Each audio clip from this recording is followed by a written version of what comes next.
चलो गुजरात में सारे बेईमान वहां भरे पड़े हैं। गुजरात में हमारे अमित शाह के पूरे परिवार के यहां छापा मारो। देखो अमित शाह का बेटा रातों रात हजारों करोड़ का मालिक हो जाता, तो उस पर कभी छापा पड़ा क्या?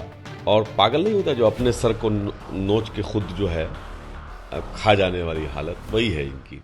महागठबंधन जिस दिन बिहार विधान मंडल में विश्वास मत हासिल कर रहा था, उसी दिन आरजेडी के कई बड़े नेताओं पर सीबीआई की रेड पड़ गई। इसको लेकर के आरजेडी लगातार केंद्र सरकार पर हमलावर है। कल तेजस्वी यादव ने जोरदार हमला किया और केंद्र की भारतीय जनता पार्टी सरकार को निशाने पर लिया। साथ ही साथ उन्होंने ये भी कहा कि बिहार के एक बड़े नेता हैं जो केंद्र में मंत्री हैं, उन्हें अपनी हैसियत अपने दायरे में रहना चाहिए, इसलिए कि यहाँ गठबंधन की सरकार है, जनता मालिक है। अगर हमें परेशान किया जाएगा तो ये लोग सड़कों पे भी आ सकते हैं। हमारे साथ बात करने के लिए आरजेडी एमएलसी कारी सुहैब हैं। कारी साहब, ये तो एक तरह से धमकी है, जिस तरह से तेजस्वी का जो अंदाज था, बीजेपी को लोग बोल रहे हैं कि देखिए सरकार आई, जंगल राज आया और धमकी देने लगे आप लोग। नहीं है क्या कि भारतीय जनता पार्टी बुखला गई है। बिहार से जब से इनके हाथ से सत्ता गई है तब से ये बुखला से गए हैं, पागल जैसे हो गए हैं। और पागल नहीं होता जो अपने सर को नोच के खुद जो है खा जाने वाली हालत, वही है इनकी। ये अनाप शनाप बक रहे हैं, अनाप शनाप काम कर रहे हैं। अब आप बताइए, ये जिस कंपनी का नाम ये लोग ले रहे हैं मॉल के बारे में, ये भाजपा के लोगों की है।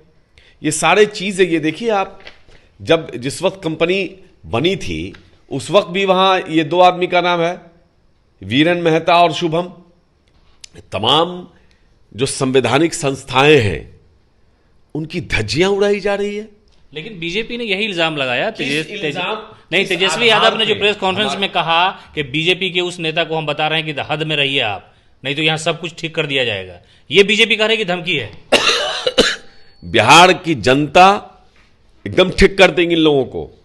और ये लोग, वो आप थुत्थुर नहीं जानते, थुत्थुर वही थुत्थुर है भाजपा का लोग। ये लोग बात नहीं, बचपन में हम लोग कहावत सुनते थे कि लात का भूत भात से नहीं भागता है।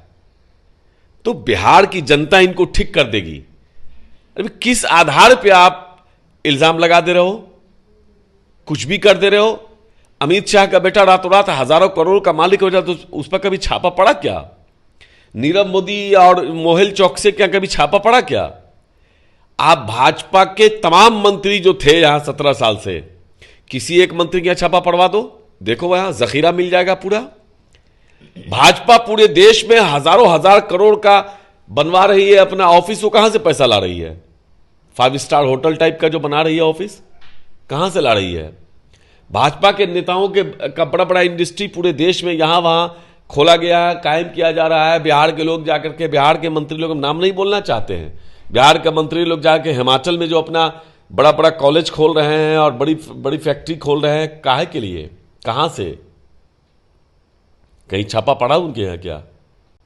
चलो गुजरात में सारे बेईमान वहां भरे पड़े हैं। गुजरात में हमारे अमित शाह के पूरे परिवार के यहां छापा मारो। देखो बड़ी बड़ी जो है चाय का बागान खरीदा गया है अमित शाह के द्वारा, उस पर तो कोई किसी की जबान नहीं खुल रही है। अरे कमाल कर दिया भाई। बिहार को विकास की जरूरत है, बिहार के लोग पलायन कर रहे हैं, उस पर कोई बात नहीं हो रही है। केंद्र के द्वारा 19 लाख रोजगार का वादा किया था निर्मला सीतारमण ने आकर के, उसके लिए क्या किया वो तो बताओ ना। बिहार के लोगों को अपमानित करने की जो साजिश हो रही है, बिहार के लोग मानेंगे नहीं, इनको रगेदेंगे। अब वक्त आ गया बिहार के लोगों के लिए कि अब बहुत हो गया बर्दाश्त, अभी लोग आवे तो इनको रगे दो। ऐसे नहीं, सीबीआई के लोग जब आएंगे तो यहां की जनता भगा देगी, अब उनको रगे देगी। अब क्या उपाय है? तो बिहार की जनता फिर जवाब देगी। हम लोग क्या करें? परेशान करके रख दिया है। यहां तेजस्वी जी रोजगार की बात कर रहे हैं। तेजस्वी जी जिस दिन से डिप्टी सीएम बने हैं, माननीय मुख्यमंत्री नीतीश कुमार जी के नेतृत्व में जिस दिन से सरकार बनी है, उस दिन से तेजस्वी जी लगातार युवाओं को रोजगार देने के लिए परेशान है। बड़ी संख्या में शाम में वहां भीड़ होती है, 100-200 लोग हर रोज होते हैं। नहीं नहीं, उम्मीदें हैं ना, बचाएंगे। अभी व्यक्ति की बात नहीं है, किसी पार्टी की बात नहीं है, अभी देश को बचाना है। ये लोग देश को खंड खंड करने पे लगा हुआ है। मामूली कुर्बानी है क्या तेजस्वी जी की? क्यों उप मुख्यमंत्री बनने के लिए ये सत्ता में आए हैं? 80-80 सीट लेकर के भी नहीं। सत्ता पाना राष्ट्रीय जनता दल का मकसद कभी नहीं रहा है।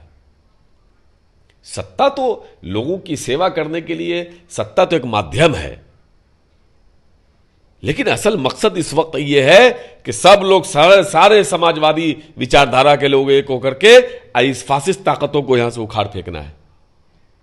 तो ये थे आरजेडी एमएलसी कारी सुहैब, जो काफी नाराज हैं, और उनकी ये नाराजगी तेजस्वी यादव पर जो सीबीआई या ईडी को लेकर के जिस तरह की बातें कही गई, और वो जो हरियाणा का मॉल था जिसको लेकर के काफी विवाद हुआ, और तेजस्वी यादव ने लगातार मीडिया के माध्यम से भी सफाई दी कि जिस मॉल का उद्घाटन हरियाणा के मुख्यमंत्री बीजेपी के सीनियर नेताओं ने उसका उद्घाटन किया, वो मॉल हमारा बताया जा रहा है, अगर वो मॉल हमारा होगा तो हम गरीबों में बांट देंगे, इस तरह से चैलेंज भी किया। और उनकी पार्टी के एमएलसी कारी सुहैब ने कहा कि अगर बीजेपी ईडी और सीबीआई का नाजायज इस्तेमाल यूं ही करती रहेगी तो एक वक्त ऐसा आएगा कि भारतीय जनता पार्टी और इस सीबीआई के लोगों को बिहार की जनता खदेड़ देगी, यानी यहां से भगा देगी, इसलिए कि हमारे लिए जो सत्ता है वो लोगों की सेवा करने का माध्यम है। फिलहाल इस खबर में इतना ही। नमस्कार।